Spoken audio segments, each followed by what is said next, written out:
friends, good evening. இந்த வீடியோல வந்து how to study history ஒரு சப்ஜெக்ட்டை நம்ம வந்து போட்டு வரோம்.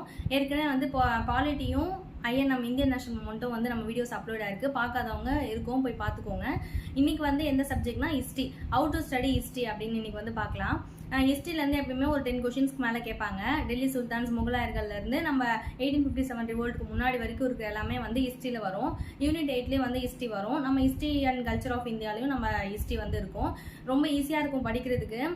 இயர்லாம் அவ்வளோவா இருக்காது, கதை மாதிரி தான் இருக்கும். நீங்கள் வந்து படிக்கிறதுக்கு ரொம்ப ஈஸியாக இருக்கும். INM மாதிரி ரொம்ப இயர்ஸ்லாம் அப்படி இருக்காது. இதில் இருக்கும், பட் INM கம்பேர் பண்ணுற அளவுக்கு இதில் வந்து இருக்காது. ஹிஸ்ட்ரி வந்து எப்படி படிக்கிறீங்க அப்படின்னா, எங்கே இருக்கும், இப்போ டெல்லி சுல்தான்ஸ் முகலாயர்கள்லாம் வந்து 7th இருக்கும், அதுக்கப்புறம் 11th இருக்கும். ஃபர்ஸ்ட் நீங்கள் வந்து 7th புக்கு படிச்சிருங்க. நோட்ஸ் எடுத்து வச்சு படிங்க. ஏன்னா இது வந்து ரொம்ப கதையாக இருக்கும். நம்ம வந்து லாஸ்ட் டைமில் ரிவிஷன் பண்ணும்போது நம்ம அண்டர்லைன் பண்ணி வச்சிருந்தா கூட தேவையில்லாததெல்லாம் நம்ம லாஸ்ட் டைமில் படிச்சுட்டு இருக்க மாதிரி இருக்கும். கண்டிப்பாக நோட்ஸ் எடுத்து வச்சுக்கோங்க. ரொம்ப ரொம்ப ரொம்ப யூஸ்ஃபுல்லாக இருக்கும் நம்ம ரிவிஷனுக்கு. இப்போ டெல்லி சுல்தான்ஸ் வந்து நீங்கள் 7th படிக்கிறீங்க அப்படின்னா டெல்லி சுல்தான்ஸில் நோட்ஸ் எடுத்து வச்சுக்கோங்க. 7th வந்து என்னென்ன பாயிண்ட்ஸ் இருக்குது நோட்ஸ் எடுத்து வச்சுக்கோங்க. அலாவுதீன் கில்ஜின்னு போட்டு வச்சுக்கிட்டீங்க அப்படின்னா கில்ஜி டைனஸ்டியில் 11th அது இருக்கும். ஸோ நீங்கள் அதிலே வந்து கண்டினியூஷன் பண்ணிக்கோங்க. தனித்தனியாக போட்டு எழுதிட்டு இருக்காதீங்க. ஒரே டெல்லி சுல்தான்ஸ்னால் நீங்கள் 7th கவர் ஆகிடணும், 11th கவர் ஆகிடணும். ஸோ நம்ம டெல்லி சுல்தான்ஸ் முகலாயர்கள் ரிவிஷன் பண்ண போகிறோம் அப்படின்னா ஜஸ்ட் அந்த 2 pages பார்த்தா போதும். அது மாதிரி படித்தா போதும். இது எல்லாத்தையும் ஒன்ஸ் நீங்கள் கவர் பண்ணிட்டீங்க, ஸ்கூல் புக்ஸ் கவர் பண்ணிட்டீங்க அப்படின்னா எக்ஸ்ட்ரா பாயிண்ட்ஸ்க்கு என்ன பண்ணலாம்னா ப்ரீவியஸ் இயர் கொஸ்டின் பார்க்கலாம். ப்ரீவியஸ் இயர் கொஸ்டின் பார்க்கும்போது உங்களுக்கு ஒரு ஐடியா கிடைக்கும்.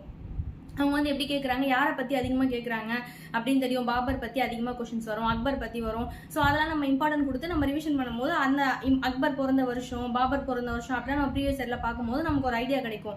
ஓகே, அப்போ வந்து நம்ம ரிவிஷன் பண்ணும்போது இவங்கெல்லாம் மட்டும் இம்பார்ட்டன்ட் கொடுத்து ரிவிஷன் பண்ணலாம் அப்படின்னு வரும். Previous year question, school book, உங்கள் நோட்ஸ் இதை மட்டும் நீங்கள் ஃபாலோ பண்ணுங்கள். கண்டிப்பாக ஹிஸ்ட்ரியில் நம்ம கொஸ்டின் நம்மளை தாண்டி போகாது. கண்டிப்பாக எல்லா கொஸ்டினும் அட்டன் பண்ணலாம். எல்லாரும் நல்லா படிங்க. இன்னும் 80 நாட்கள் தான் இருக்கு. கண்டிப்பா எல்லாராலையும் பாஸ் பண்ண முடியும். விடாமுயற்சியோட தன்னம்பிக்கையோட படிங்க. முயற்சி பிளஸ் பயிற்சி ரெண்டும் சேர்ந்தாதான் நமக்கு வந்து வெற்றி கிடைக்கும். நம்ம வந்து இப்ப நம்மளே படிச்சுட்டு இருக்கோம் அப்படின்னா என்ன பண்ணுவோம், இன்னைக்கு இவ்வளவுதான் படிக்கணும்னு நினைப்போம். சரி, ஓகே, நம்ம நெக்ஸ்ட் டே பார்த்துக்கலாம் அப்படின்னு ஒரு லேக் ஆயிடுவோம். ஒரு டெஸ்ட் பேட்ச் அந்த மாதிரி ஏதாவது நம்ம ஜாயின் பண்ணி படிச்சோம் அப்படின்னா நமக்கு என்ன ஆகும், ஓகே வெட்னஸ்டே டெஸ்ட் இருக்கு, டியூஸ்டே டெஸ்ட் இருக்கு அப்படின்னு சொல்லி நம்ம அந்த சண்டே மண்டேவை ரொம்ப எஃபிஷியண்டா யூஸ் பண்ணுவோம்.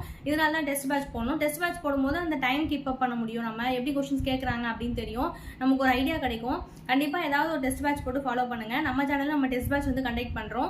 வர வெட்னஸ்டே வந்து டெஸ்ட் பேட்ச் வந்து ஸ்டார்ட் ஆகுது. டியூஸ்டே வரைக்கும் லாஸ்ட் டேட் ஜாயின் பண்றதுக்கு நான் டிஸ்கிரிப்ஷன்ல வந்து லிங்க் கொடுக்குறேன். தேவைப்பட்டவங்க வந்து இந்த குரூப்ல ஜாயின் ஆகி உங்களுக்கு எந்த டவுட்ஸ்னாலும் கேட்டுக்கலாம். டெஸ்ட் பேட்ச்ல ஜாயின் பண்ணிக்கலாம். எல்லாரும் நல்லா படிங்க. All the best. இது மாதிரியான டிஎன்பிஎஸ்சி தொடர்பான தகவல்கள் உங்களுக்கு வேணும் அப்படின்னா நம்ம ஸ்டடி வித் சௌமியா சேனலை லைக் பண்ணுங்க, ஷேர் பண்ணுங்க, சப்ஸ்கிரைப் பண்ணுங்க, கமெண்ட் பண்ணுங்க. தேங்க்யூ.